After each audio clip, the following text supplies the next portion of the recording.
Lilong Haurebi College ta January 18 Phase 9 Chatharakpa Students Induction Program ngasi loisinkhre. Loisinbagi thoramda Re-Infinitive London UK gi Computer IT Software Engineer Saha Ajatna maru oiba mithunglan oikhi. Amasung induction program gi sarukamoina interaction program amsu pangthokhi.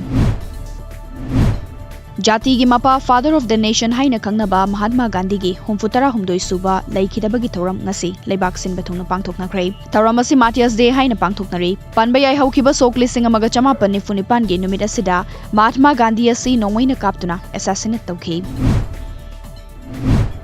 State asidasu Gandhi Memorial Hall da Matias Day gi thoram pangthokre. Thoram adugi sarukamoina Governor Nazma Haptula, Chief Minister Nongthomam Biren, Minister MLA Singama di Civil ama di Police ki makok thongba official singna GM Hall da leiba Mahatma Gandhi gi mitamda laika tunai kai kumna butki. Tungda minute ani silent khonglaba matung tuminna leiduna laikhidrabagi mafamda kai kumna butki. Malem gi oina COVID-19 positive oiba missing crore tara lakh kun lising ni fumariga chamanga ga humfutara taruk sukre.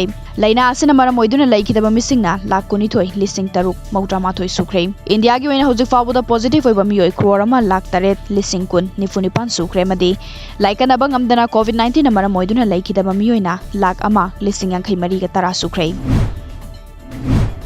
Scientist tara humdoina saba World Health Organization WHO gi team amana COVID-19 horafam China gi Wuhan city da thizin bhokre. Team aduna hanba oina Hubei Provincial Hospital of Integrated Chinese and Western Medicine da changduni yengsinke. Panbayai Hospital asina COVID-19 hanba horakpada layeng chathagi ba hospital nei.